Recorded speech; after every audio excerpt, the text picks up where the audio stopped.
Hey everybody, I'm Yvonne Williams with Back to Earth Creations, and in this video, lesson 2 of our Chainmail Masterclass, I'm going to be showing y'all 3 different variations of how to weave helm chain, and in doing that, we'll be making a pair of earrings, a pendant, and a bracelet. That the bracelet design could just as easily be extended to whatever length that you like, so it could also be an anklet or a circlet or a necklace.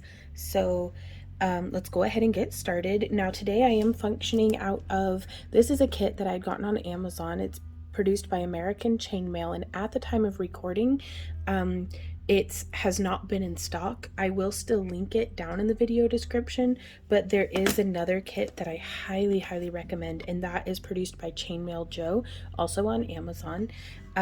These are not sponsored in any ways. They're just products that I've used, so they're what I recommend.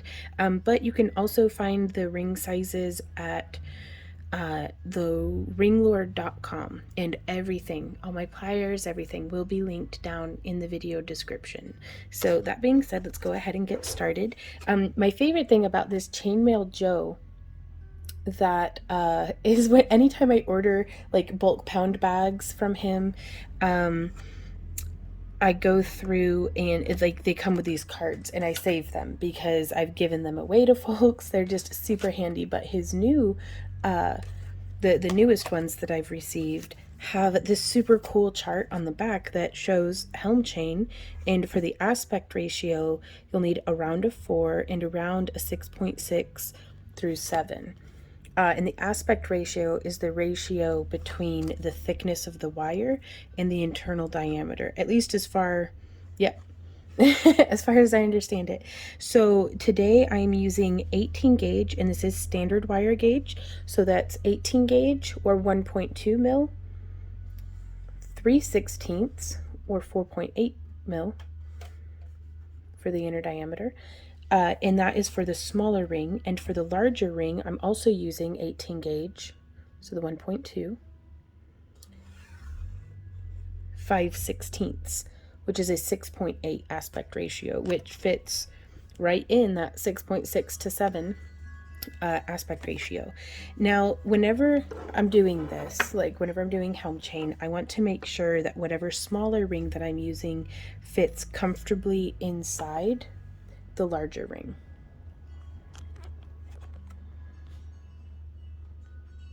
There we go. Fiddling about with the tripod. And I'll also want to make certain that 4 of our larger ring will fit threaded through our smaller ring with generous room to spare. So we will get into that, and we're going to start with the pendant because I feel like that is, well, the easiest to get started. And I do recommend this, like getting a kit if you're just starting out with chainmail. I'm going to zoom back out for you guys, because while with the helm chain bracelet that we're making, I'm using almost entirely just these 2 ring sizes. I am going to be coming through and using an 18 gauge 1/8 inch, or again, the 18 gauge is 1.2 mil and the 1/8 inch is 3.2 mil. And that's what I use to attach my clasps, which I'm just going to be using a little lobster claw clasp today. But if you're interested in making your own, I do have an entire wire wrapping, oh words, we can do this. We have an entire wire wrapping masterclass, lesson 3, I believe, on how to make your own clasps. So chainmail and wire wrapping make very good friends in the crafting world. They both go really well together, and so that's a great way of being able to make your own clasps and even your own ear hooks or head pins that we'll also be using. So I'm just using my bent nose pliers and my tapered flat nose pliers that I got from Rio Grande, but again, links down below. And I'm using 1 bald head pin. You could just use a regular head pin or anything that stylistically you like. And this is going to be for our pendant. We're going to be threading on a bead. And you could hang a charm, like you don't have to have anything hanging down at all. I just wanted to give you guys options. But we're going to be making a wrapped loop on here. And then for our earrings, we do have some store-bought ear hooks that are linked down below, and some very decorative head pins that we're going to be threading. These are some 10mm amethyst, and the camera doesn't do a very good job of picking up on the purple, but I'm actually really pleased with these. They're very pretty, nice deep purple amethyst. So let's go ahead and get set up for the pendant. And for the pendant, we will be using more of this 18 gauge 5/16. So I'm going to grab a pinch of those out. And I know that my videos are very chatty. I try to give you guys a whole lot of information because just because I've been weaving chainmail since 2008 doesn't mean that, like, how do I put this? Folks who've been doing it a while probably take a lot of this information for granted, and it probably seems very obvious to them. But if this is your very first time picking up pliers, doing anything with chainmail, if you've, like, I don't know what your foundation is in crafting, and so I'm going to presume that y'all have no clue what I'm talking about, so I am going to over explain myself. So I appreciate everybody for being patient with me. I do hope that I am helpful to you. And I'm very interested in hearing y'all's experiences and any questions or ideas that you guys might have down in the comments, or here in the live chat premiere if you're watching this video during its premiere when it first gets published to YouTube. So hey everybody in the premiere, I'm so glad you were able to make it today. So on this method is my personal favorite, but that just because it's my favorite doesn't mean it has to be anybody else's favorite. There are so many different ways of getting to the same end result. We're going to zoom in real close, and we are going to go over opening and closing rings. So you'll see on these rings, whenever you either make them yourself or get them from a manufacturer, they're going to be a little offset from each other, and that is from during the manufacturing process. Typically rings are coiled around a mandrel, or wire is coiled around a mandrel to make a spring.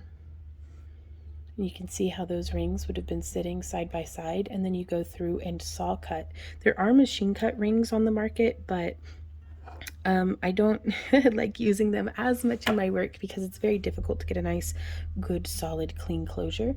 And so to close our rings, we're going to wiggle back and forth, but if you don't add a little bit of pressure of pushing your plier heads towards each other, you can end up, do you see how you can see just a little bit of light through there? So what I'm doing as I wiggle the sides of the ring back and forth is I'm actually over pressing them in together, and that way when they line up, the metal itself is actually adding just a tiny bit of pressure. And it can be tricky sometimes once you get the hang of it. I always check with my finger because, like, with my eyeballs not looking through the zoomed in camera, it looks correct, but from the camera I can see it's offset, but with my finger I can definitely feel that that is not as lined up as it could be.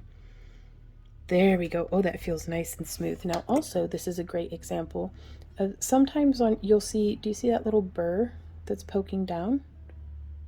What we can do is we can come in with our pliers and just burnish it down. So I'm just rubbing the metal of my pliers over that join, and do you see how now there's no pokey little burr sticking out? If you're using bare aluminum, like this is a bright aluminum alloy, so it does still oxidize just a little bit, but it's very easy to clean up.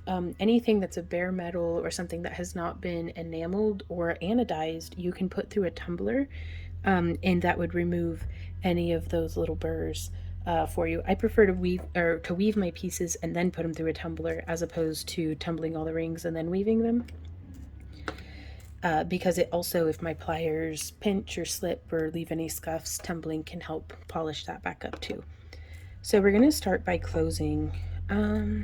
This is going to be a 5-petal helm flower is what my partner and I call them. So we're going to close 10 rings.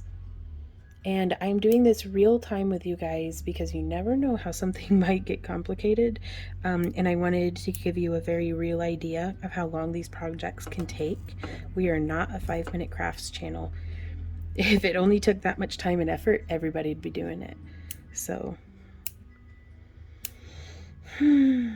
just closing some rings. And I like to do it just as good of a closure as I can, because with chainmail, it really is just a bunch of opening and closing rings, like at its core. So if you get very precise and consistent about the way that you open and close your rings, then you'll have a pretty good quality chainmail, even as a beginner. Like, so taking the time now to build good habits and to be very attentive to your work is, I think, a good idea. So, oh, and also I will have linked down in the video description. I have another video on how to do Helm chain where I'm doing it in like a rainbow gradient, so it might be a little bit easier for you to tell which rings are which on that one. Even though I think I filmed it with a potato because it is not aged well. Aussie Mail is a fantastic resource, and I highly recommend her videos to anybody interested in chainmail. So definitely check her out.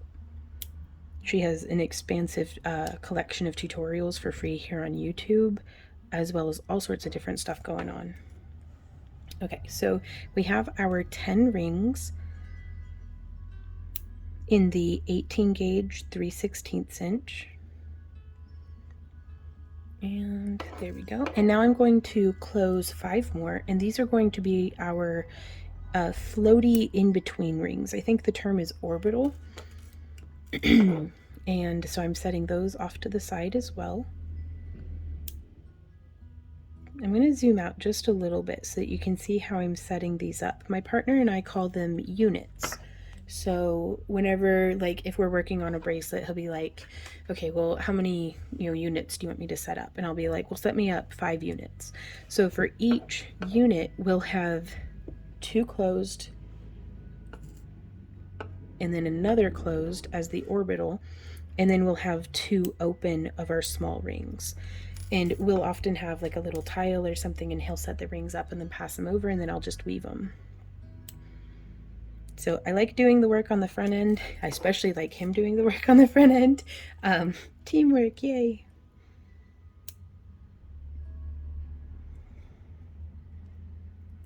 Sorry, I totally whacked the crap out of my finger and the fingernails falling off. So this isn't like technique or anything. My finger just hurts, so I'm not using it for weaving. So it's okay. It'll be fine. I just didn't want you all to see it because it's like nasty. And so now for opening our rings, let's zoom back in. To open the ring, I like to bend like that. I don't know why, but the sound helps. And I've opened to about 45 degree. You don't need super wide, unless sometimes if it's a weave that like is difficult to get in there, but you don't want to open it too little because you want to be able to comfortably hook it through your rings. So I find for me that's a pretty good opening, and I typically open to where it's the same, but depending on which way you're looking at it, I either bring, let's get a fresh ring. I keep my left hand stable and bring my right hand towards me to open the ring. Though you could also just as easily keep your right hand stable and bend the left away from you. The reason why I open it this way as opposed to this way is only because for me it is easier to see what's happening if I'm weaving where I can see where I'm inserting the ring. Whenever I open this way, I have to insert the ring from behind, and so I can't always, like, from behind I mean it's like if the piece that we're weaving is between me and the ring and I'm having to insert it from the back side, whereas whenever I have the ring opened like this, I'm inserting from this side so I can see what's going on. Experiment with both and see which you prefer, because the method that works for you is the right method. There's no like wrong way to do this. Like to weave chainmail, it's very, very much about the end result. So we're just going to continue opening these rings. And I don't recommend opening rings. I'm going to sacrifice one for the cause, but I don't recommend wrenching them open like that, because technically that is an open ring. It's just very difficult, especially whenever you get it intermixed with other rings, to be able to get it closed again, and it loses its nice round shape. So that's something to keep in mind. But again, if that's your preferred way, I'm not going to stop you. I just I don't necessarily recommend it. Okay, so we have all of our rings set up, and I'm going to scooch the camera just a bit so we have a slightly less distracting background. And I'm actually looking through the camera the whole time so that hopefully I stay in frame. We're going to pick up one of our small rings. Moving forward, we're just large and small. And I'm going to hook, well, I did just throw that on the floor. I'm going to retrieve it though. There it is. Super durable. All right, so we're going to hook 2 of our large rings onto our small, and you can see there's a whole lot of space in there. And I'm going to hold on to them, supporting the small ring with the pad of my finger and thumb. And I'm going to place our next open ring just over. Ooh, see how it slid and it's inside the ring? I don't want that. I want it to just sit over, like the rings of Saturn orbiting it. And then we can hold that little ring. And do you see how it's sitting? Beep boop, just like that. And now we will hook on 2 more of our large close, and I need to close that one better. I don't even know if I closed that one at all or if I just sat it down. It looks terrible.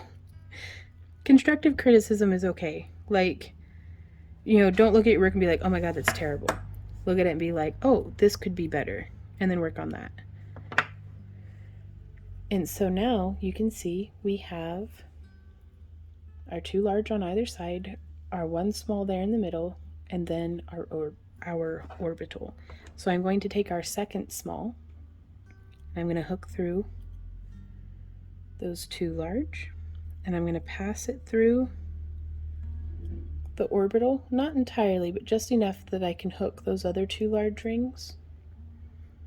And also keep in mind, we're going over 2 other additional weaving methods, so if this one isn't clicking for you, maybe one of the next 2 might. But so we've passed through that orbital ring, and we're going to close it. Excuse me. And now from here, we have kind of a front ring, top ring, and a bottom ring. So I'm going to lift the top ring and then scooch the bottom ring just so that they're now butterflied. And this is how that looks from the side. And what we're going to do from here, which can be a little tricky, is in between those 2 large, I'm going to sandwich our orbital, and then I'm going to take one of our small rings and I'm going to pass it through so that our orbital is still floating freely, just like that. And now I'm going to slide in on that side with a large. I'm going to pass our small ring through the orbital, and I'm just pushing the tip of that open ring a little closer to the tip of my pliers so we have more room to work. And then I'm going to put another large ring, boop, just like that. And then I'm going to come in with my pliers and close that small ring.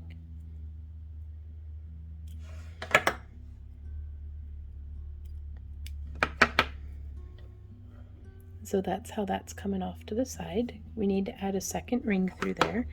So what I'm going to do is I'm going to just follow the path of the first one, hooking through.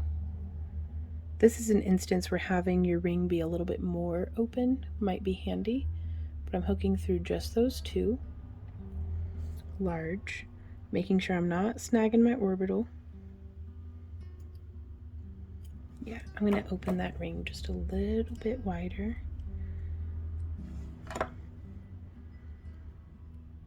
There we go. And that just makes it so much easier to just fit through. And now we're going to close this. And from here, depending on the size of your pendant, you could have this go very, very tight. I actually set up more units than what I needed. So I'm sorry to have misled you on that. But we can, to do a little Helm flower, we're just now going to do the third orbital right there in between these two.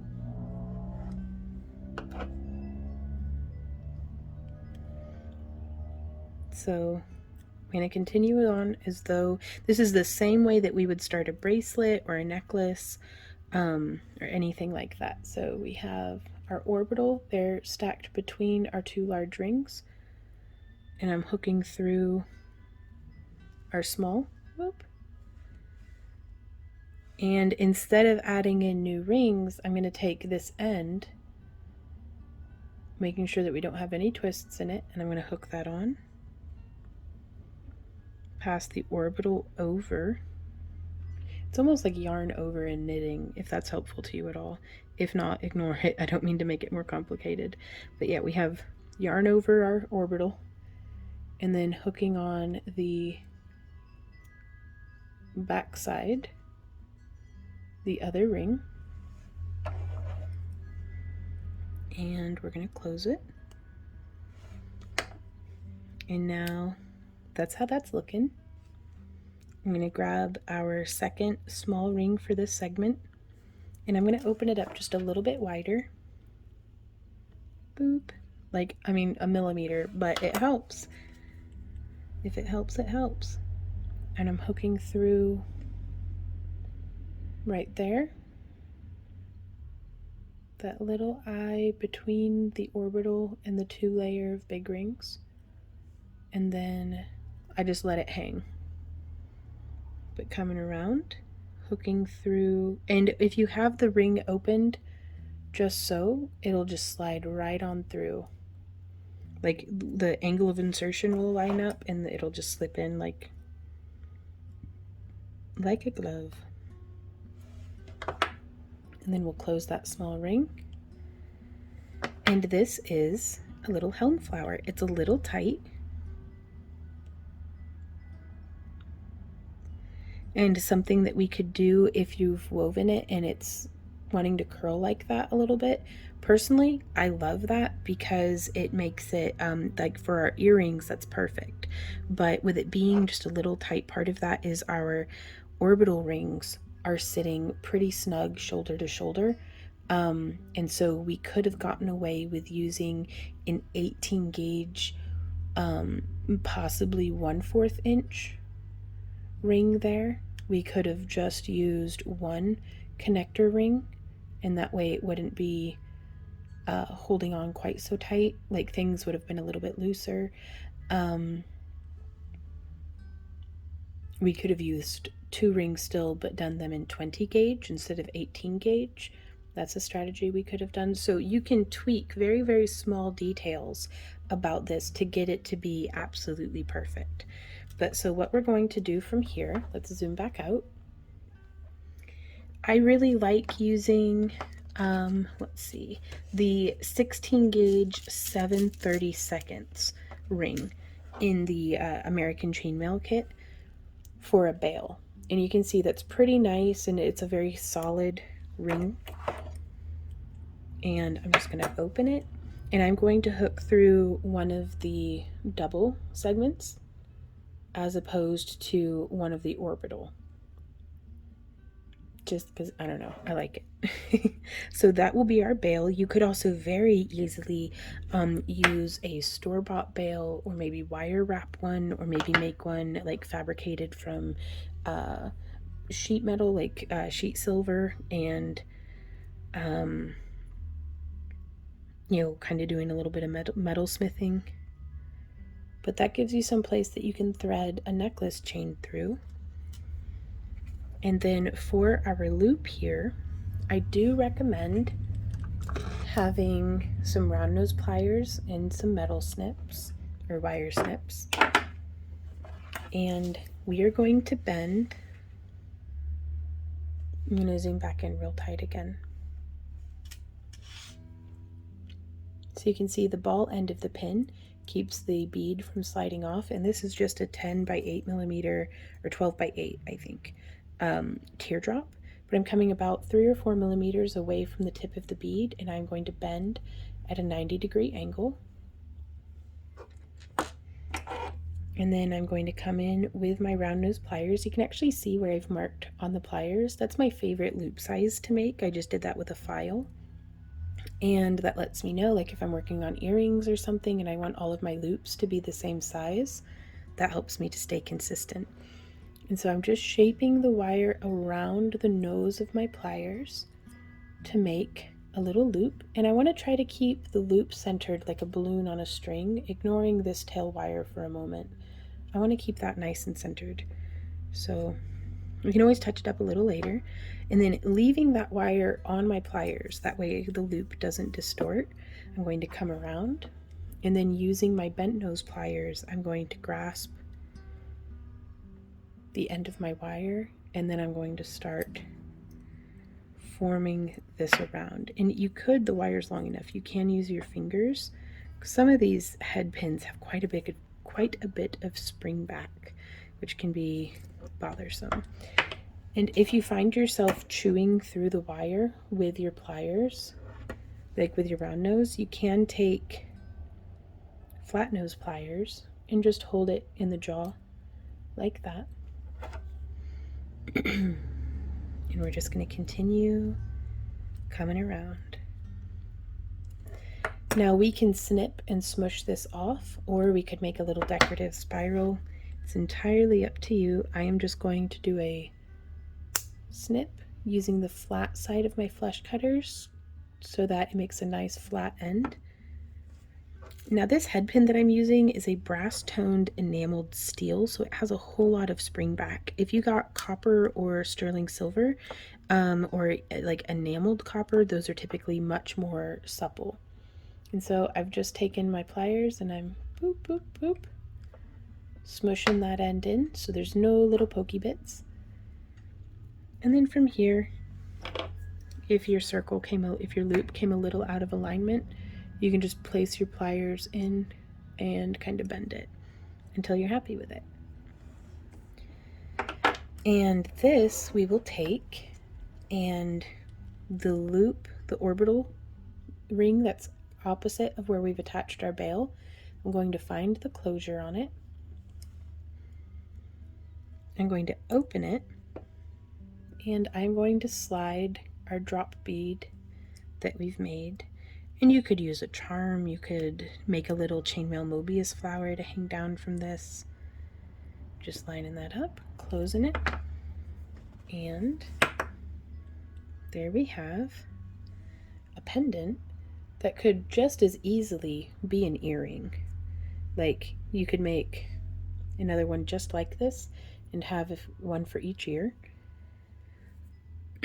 But I think it makes really pretty pendants, just kind of light and airy, especially if you started using incorporating making your own rings and hammering them with a textured hammer.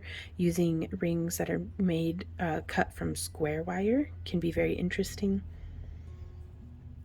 Using just different color variations, whether you're mixing different metal tones or different anodized stuff.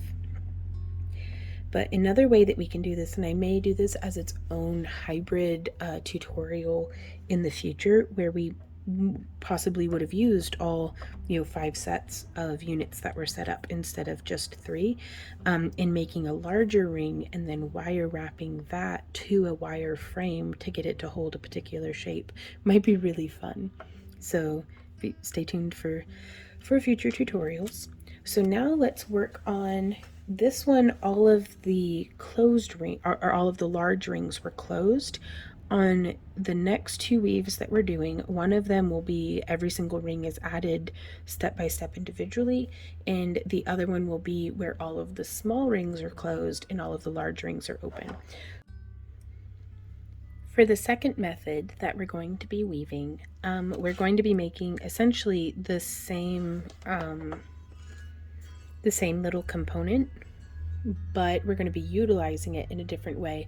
And we're also going to be weaving it in a slightly different method that hopefully, if this one didn't do the trick for you, maybe this one will. And we're going to be making the first earring in this method, and then the second earring in another method still.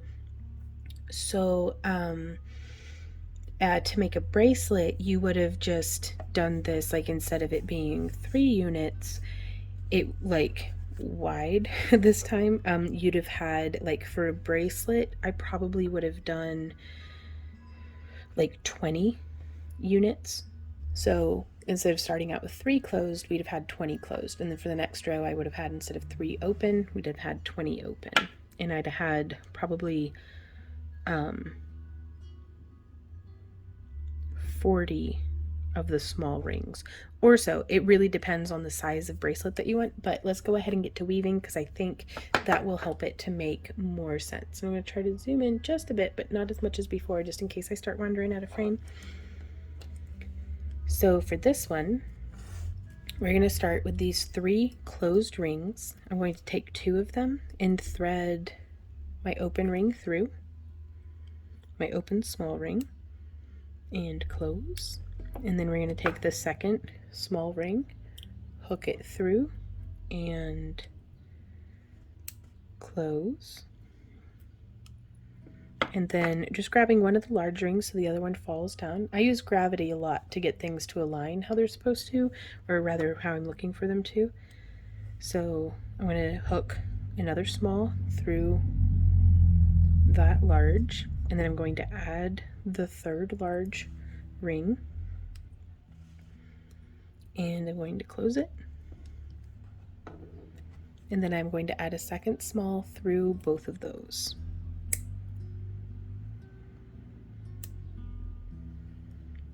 And then isolating the new ring we had just added. And now this is where, if this were a bracelet, which I've used thicker rings, but just this as a bracelet by itself with like hammered copper washers for the rings makes a beautiful bracelet that has sold really well for us. And it's basically just joining it with those 2 rings and boom, jewelry. But if you were making this into a bracelet, you can just keep going, or a necklace. And if you're not certain what size, like how many repetitions you'd need before weaving the whole bracelet, you can just make your base and have it be the length that you need and then build on top of that. But for us, for the earrings that we're doing, I'm just going to join, hooking onto this end with one of our small rings, and then I'm just going to bring around the other end, making sure that we're not twisting it, and then close. And then I want to put a second small ring through, duplicating that first one. And it's gonna look a little bit like a clumsy mess of rings right now, and that is okay, because we can set it down and we can kind of poke it some until we get things to lay. That actually looks really cool. So from here, we will actually close 3 more large, and these are going to be our orbital rings. Sorry, I got some wires crossed as I was setting units up for this.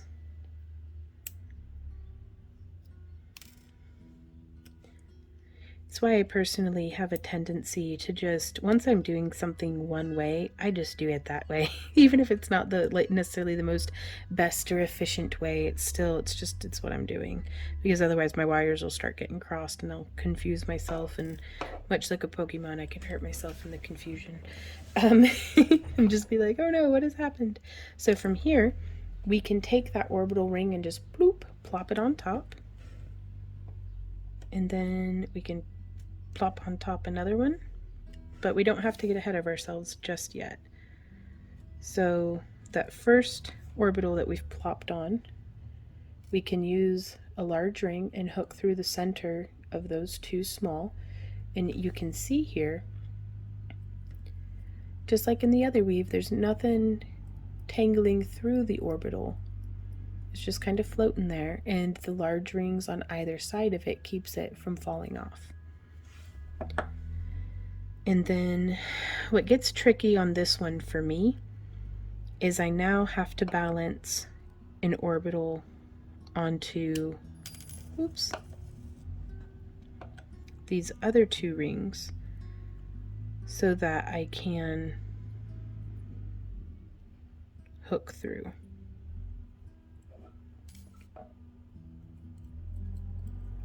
So on a bracelet, this wouldn't have been as bad. I am going to go ahead and detach the ends of this so that we can just whoop, because for me it gets kind of tricky on a small component like this to try to weave it in this method. So from here I'm just going to put our orbital over those two small rings, picking up my large and just hooking through, and then I'm going to close it.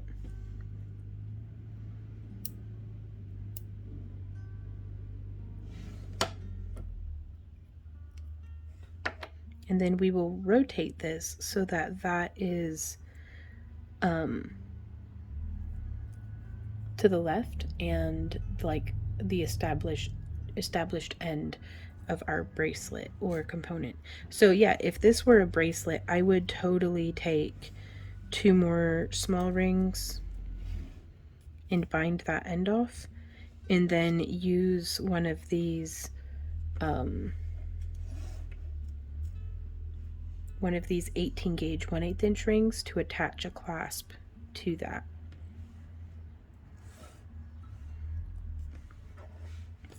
So let me scooch those back off to the side. So now we're holding it like this. Whoops, throwing it on the table. That's okay.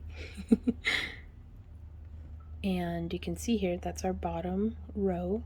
That's the orbital we just added. That's our most recent ring. I'm going to hold those off to the side, and I'm going to put an orbital ring over those two small jump rings, and those will be what I hook through next, because that will keep our orbital in place. So you can see here I've hooked through the orbital and those two small, and now I can just lift the orbital off and over the large ring.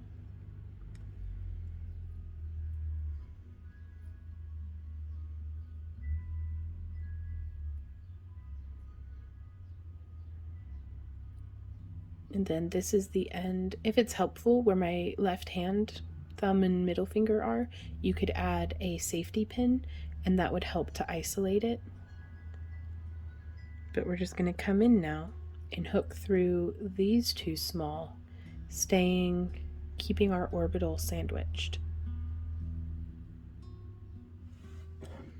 Really, really, really hope this makes sense.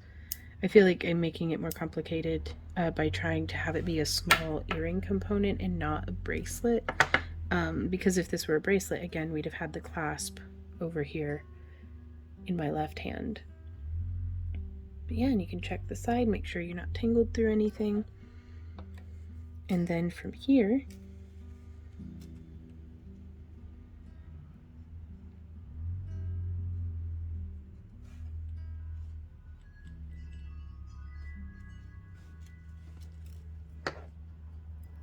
we would just continue that same, adding the orbital to the next two small rings, hooking through those first, and then hooking through right here. Because if we hook through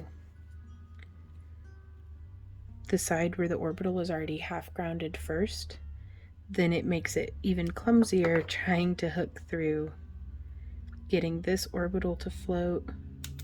And yeah, so it's, whereas if we add the orbital to this side, we can just hook through and then I'm going to grab the other side actually. There we go. And then hook through. So by hooking through the loose orbital first, it helps keep it in place and it just makes it a lot easier. And then we close that. And now from here,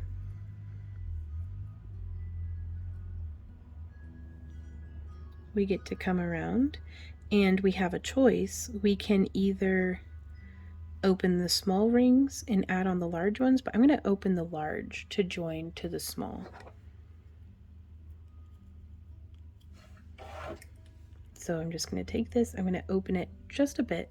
We only need enough to hook the small ring on, small rings, sorry, and coming around town and then just hooking through those two. You don't want to thread through the orbital at all. And close. And I'm just going to flip it over. And now we'll do that same thing on this side.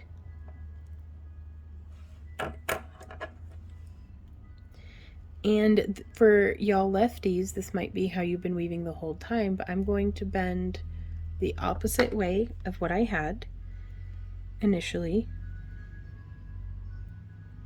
because what we're trying to do here is get, sorry, it kind of folded on itself. And when that happens, you just have to get in and kind of poke it until it is correct. But coming around, I'm now going to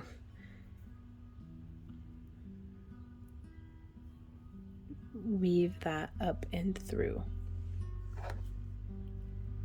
And let's close it.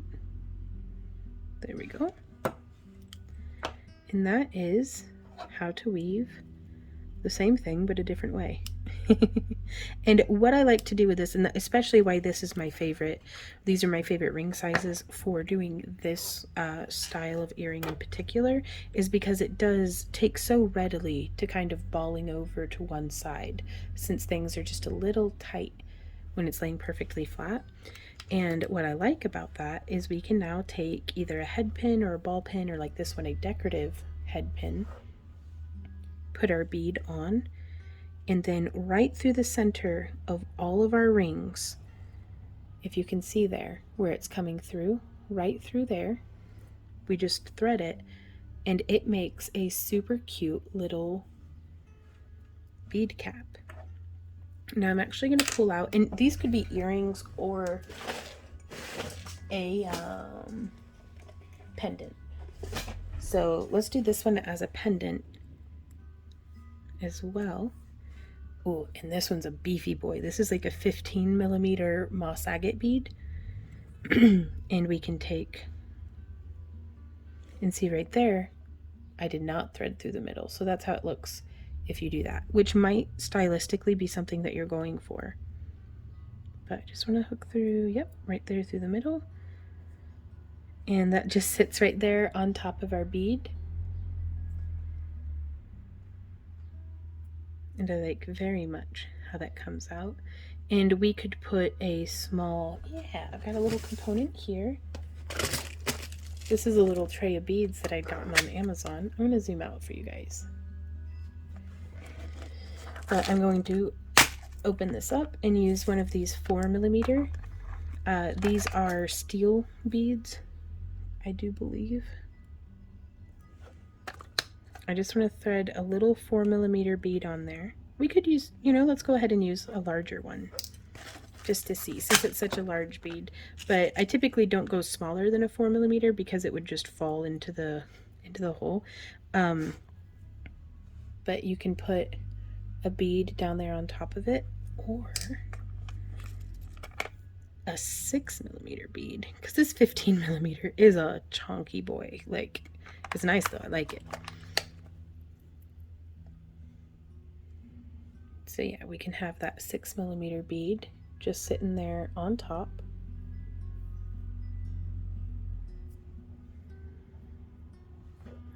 And from here, We could do a wrapped loop if we have enough wire. I don't think we do, so I am just going to curve this down.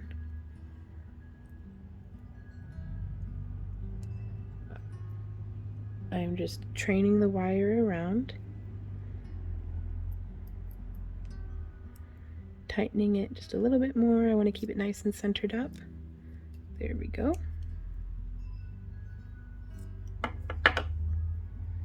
And then we could attach that to, oh, the enamel flaked on the head pin. Usually I make my own out of para wire, not decorative head pins like this, but just do most of my wire wrapping. That way I don't have to run into that. But that way we could hook that right through the ear hook of the earring. If you've got a little bit of pokey metal poking out that doesn't want to go back down into shape, we can just give that a snip with our pliers. Or no, our wire snips. That way it's no longer poking out. And yeah, we could just attach that to an ear hook or a bail, and that makes a super pretty earring and or pendant. So let's go ahead. I know I'd said I was going to do an earring for these ones, but I want to do the third method, and let's go ahead and do that one as a bracelet, because also just to see how that would look as an earring. I would just come in here with an ear hook and I would open that ring on the ear hook like it were just another jump ring, and then I hook it on and then I close it, give it a smush, make sure everything's lined up. And I always try to make sure that there's a nice bit of wiggle, because the whole point of dangly earrings is to have them like drape elegantly. And so you could have added more rings if you wanted it longer. That is how I attach ear hooks. For the third variation that we'll be covering for Helm chain, here I have our lobster claw style clasp, an 18 gauge 1/8 inch ring, which is 1.2 millimeters and 3.2 millimeters, so it has an aspect ratio of 2.6, as well as two additional 18 gauge 3/16 that we did the millimeters for earlier. And for the first segment, I have one open large, four closed large, and two open small. And those are 18 gauge 5/16 and 18 gauge 3/16. Again, we covered that in the beginning of the tutorial, but and it will be listed in the description down below as well, but I'm just repeating it just in case folks wandered in just now. And then we have as many units as you want to make a bracelet or necklace or lanyard, or I've seen this done with stainless steel rings, for like big rings for a purse strap chain, which I personally find very uncomfortable to do the whole strap like that. But if you do like connector segments to attach the leather comfort strap to the leather purse, it's very stylish. And the stainless steel holds up phenomenally. Well, hey baby girl. How you doing? I love you. Thank you for visiting me. Sorry, y'all, a cat takes priority. She is boss here. Okay, so I have to give her pets. We're going to start same way that we did before. So we have our open small, and I'm going to zoom in again for you guys. So we have our open small that I'm going to hook the two large closed, and then the two large closed, and we're going to close it. Oops. It's okay if your pliers slip, that happens. And now I am going to thread a second small ring through all four again and close.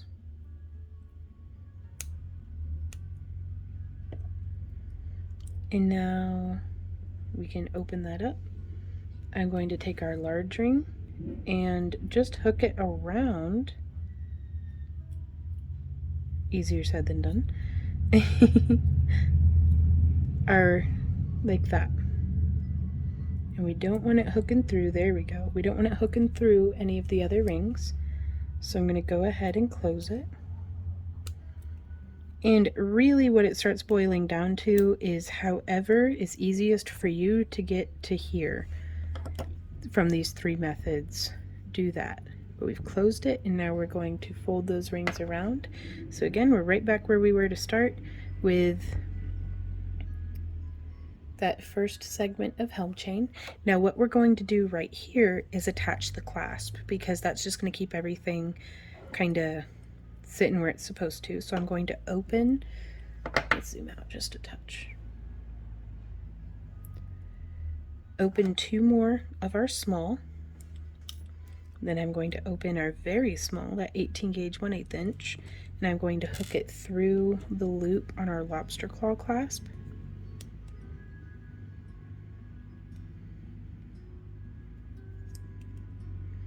And close. And from here, I'm going to take our small, just pick a side of the bracelet, hook through the two large, and then hook on the clasp, and close. And then I'm going to double up that ring.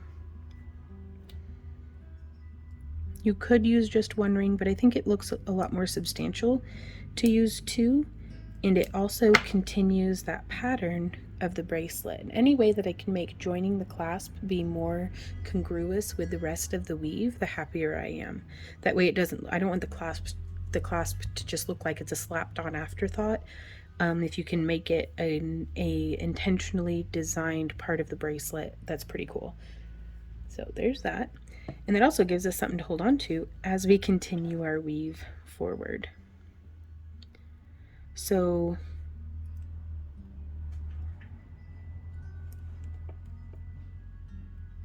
before moving forward, I'm going to grab two more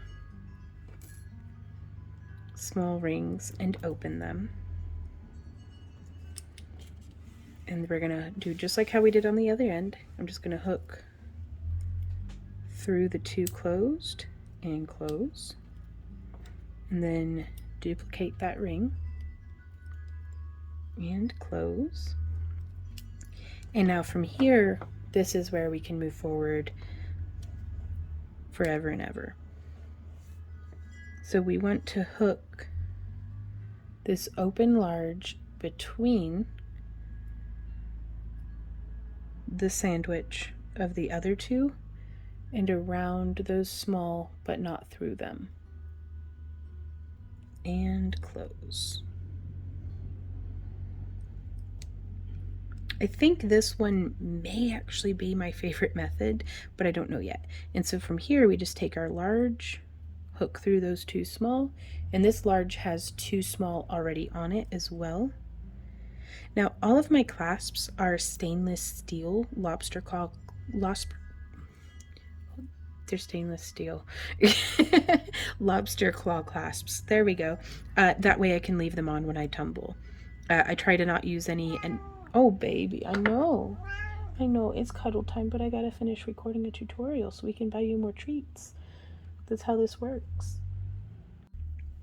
Okay, so sorry, the cat just really wants to be involved. So we'll take our second large ring and hook through those two small, and then hook through these two small.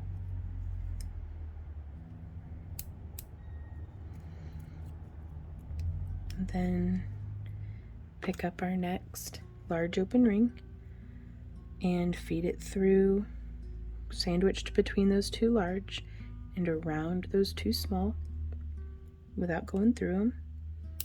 And then we'll close. And then we take our next large that has two closed already set on it, and I'm just going to hook through the two small. Yeah, this one feels most like speed weaving and like the least complicated, at least for making a continuous bracelet or necklace. So hooking through the two small then hooking through the 2 small.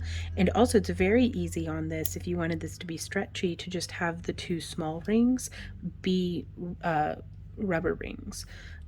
Or you could use split rings, or I don't know, any sort of like decorative component. You could, since they need to be closed anyways, you could use, there's I can't think of the term right now, but it's a metal bead that has a very, very large hole. And you could actually use that bead as the connector point instead of a ring. Now, I don't know if I'd recommend doing that even with very large hole glass rings, just because a lot of pressure on the inside of glass or stone can sometimes cause it to fracture. But for as far as like metal beads go, I bet that'd be pretty sweet. So now let's do 2 more. We're gonna pick up our large empty ring, hook it through like that. So between the 2 slices of bread and around the cheese, if the little rings are the cheese, that's not a good example. I think it's lunchtime. So yeah, but just in between, and to show how it wouldn't look, it would not look like that. Like, it would not look like that, where you're hooked through both, like through them, not just between them. So again, just hooking in between. Let's give it a close. And then we can, and for adding the next one, it doesn't matter if you add it on top of the orbital or below the orbital. Whichever comes more naturally to you and feels nice and just easy weaving, do that one. And if neither of them feel like nice easy weaving, welcome to chainmail. Practice will make progress, I promise. Let me just close that up and then add in our orbital. Yeah, I think this one's my favorite, you guys. Like, I like the first method specifically for making this shape, but for just weaving all day, this one chugs along real nice and steady, and I like that.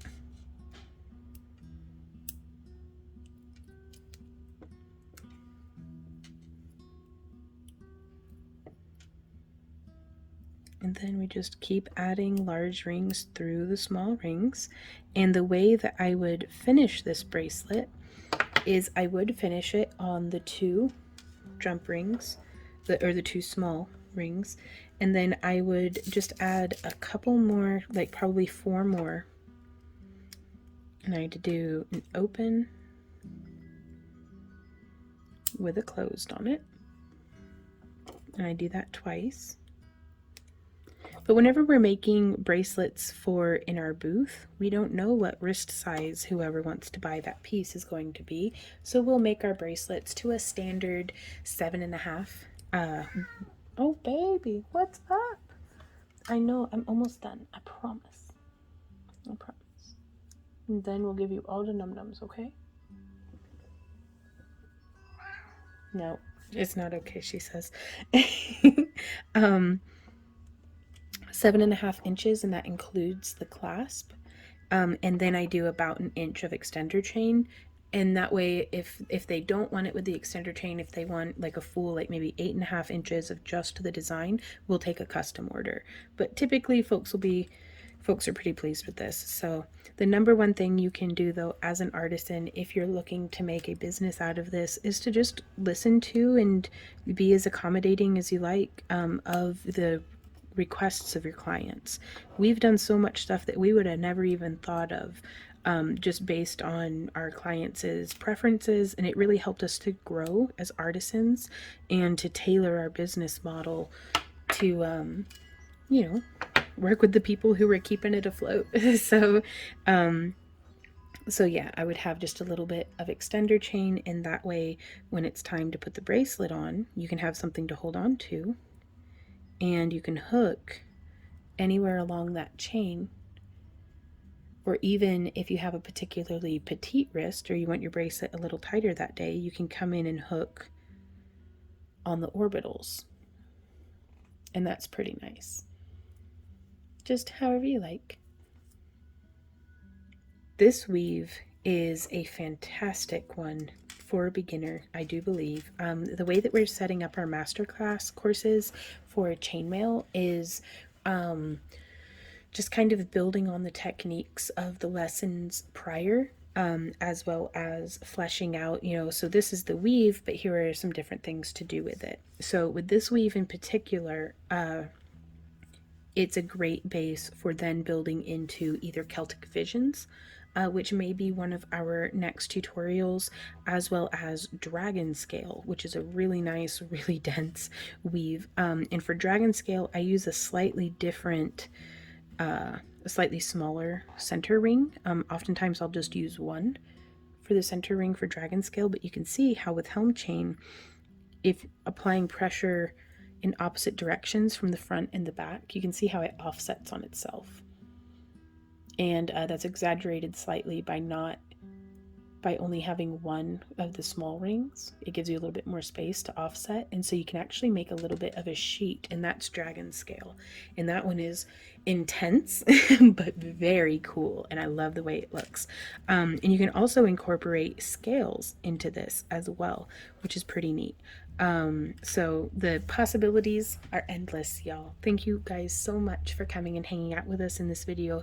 If you have any questions, comments, or ideas, please leave them down below. I love hearing from you.